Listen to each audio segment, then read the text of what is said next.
सच Sahib channel में आपका हार्दिक अभिनंदन और वंदन है।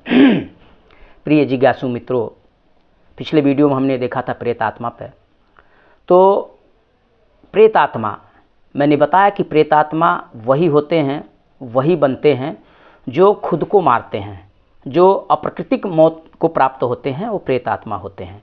और उनके लिए न वहाँ जगह होती न प्रकृति में होती है, वही भटकते हैं। और उनकी मुक्ति जो है, उनकी मुक्ति जब तक कोई सिद्ध पुरुष या दैविक साधन न किया जाए, या हमारे जैसे वेद पुराणों में जो बताया गया है उन मंत्रों का उपचार नहीं किया जाए, तो वह मुक्त नहीं हो सकते। तो ऐसे लोग जो है प्रेतात्मा के रूप में होते हैं। और ये प्रेता विज्ञान, इस पर अभी रिसर्च हो रहा है, लोग खोज कर रहे हैं कि ये सही है कि नहीं है। तो यह प्रेत आत्मा है। तो अगर आप लोगों को, मैंने पिछले वीडियो में ही बताया था, दुख 3 प्रकार के होते हैं, दैविक, दैहिक, भौतिक। लेकिन वास्तविक में दुख 2 ही प्रकार के होते हैं, प्राकृतिक और अप्राकृतिक। प्रकृति का मतलब होता है, जो मैंने बताया, देवी देवता। प्रकृति का मतलब होता है देवी देवता द्वारा दी जाने वाली दुख। और प्राकृतिक दुख होता है ज्वर, बुखार, टीबी, कैंसर, एक्सीडेंट, पेड़ से गिरना, हाथ पैर का टूटना, यह प्राकृतिक दुख है। तो अप्राकृतिक दुख का इलाज मेडिसिन जगत में है, विज्ञान के पास है।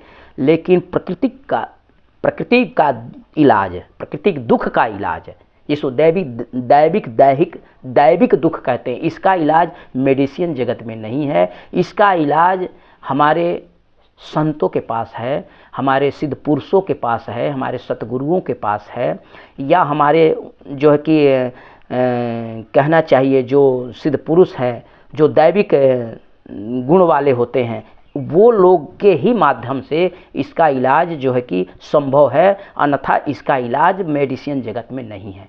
तो और प्रेतावास भी यही चीज़ है, प्रेतावास भी मैंने बताया कि यही चीज़ है। तो अगर इस प्रकार से किसी को कहीं दिक्कत है तो आप संपर्क करें, एकदम 100% आप लोगों का निवारण होगा, आपके समस्या का समाधान होगा। अगर इस तरीके से दुखों से, दैविक दुख यानी प्राकृतिक दुख और प्रेतावास से आप पीड़ित हैं, रोगित हैं, तो आप संपर्क करें, संपर्क साधें, आपका समस्या का समाधान होगा। हमारे जो है कि आदि गुरु बाबा द्वारा जो इसका समाधान है, और बहुत बढ़िया समाधान है। तो संपर्क आप जरूर करें। तो ये है आपका जो है कि प्रेतावास है। अब साथियों, प्रेतावास हम अगर प्राचीन ग्रंथों में चलें, प्राचीन जैसे मैंने बताया था कि गोकर्ण और धुंधकारी, और इसी तरीके से प्रेतावास जो है, सबसे बड़ा प्रेतावास आप लोगों को मैं बता रहा हूँ कि हमारे शिव पुराण में जब आप जाएंगे देखेंगे तो माता सती का है। माता सती जो दक्ष के अहंकार,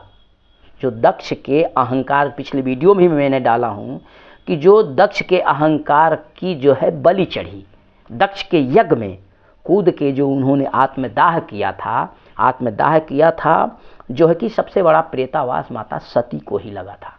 सती ही जो है कि प्रेतावास में थी, और उनको जो है कि प्रेत योनि में वो गई थी। लेकिन कहते हैं कि भगवान शिव द्वारा ऐसी कोई क्रिया हुई, ऐसा कोई संशोधन हुआ, ऐसी जो है कि दिव्य शक्ति द्वारा उनको जो है कि दैविक रूप में परिवर्तित करके, दैविक रूप में उन्होंने परिवर्तित किया, और परिवर्तित करके जो कि उनको जो है कि कहना चाहिए हमारे शक्तिपीठों में जो है कि शक्तिपीठों में परिवर्तित करके उन्हें स्थापित किया।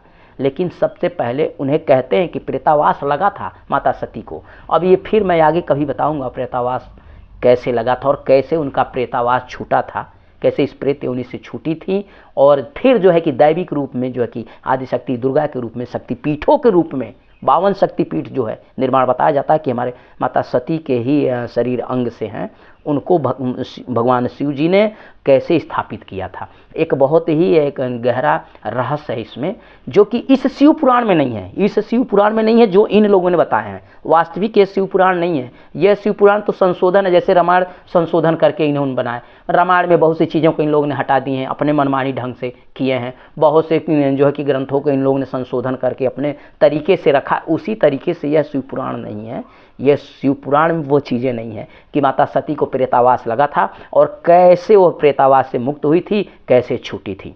तो साथियों, ये है प्रेतावास, और कहते हैं हमारे जो, आपको एक फिर और बात, गहरी बात बता रहा हूँ, जो हमारे यहाँ उत्तर प्रदेश या अन्य किसी राज्यों में जो सुखाई या पढ़ियाई या भूमकाई जो है वो यहीं से शुरू है, माता सती के ही माध्यम से हुई है और शिव द्वारा ही संचालित है, शिव द्वारा ही ये चीज़ आया है, इसको जिसको कहते हैं सुखाई। जब माता जो सती जब दक्ष के यज्ञ में कूद के मरी थी तो उन्हें प्रेतावास जब लगा था, तब भगवान शिव ने यह जो जिस क्रिया को, जिसको सुखाई कहते हैं, भूमकाई कहते हैं, पढ़ियाई कहते हैं, अन्य अन्य राज्यों में अनेक प्रकार से अलग अलग नाम से है, वहीं से ये जागृत हुई है और तभी से ये मान्यता है। लोग जो है जो सुखाई के माध्यम से जो छुड़ाते हैं प्रेतावास और भूतावास, ये वहीं से ये रास्ता चला है और वहीं से आया है।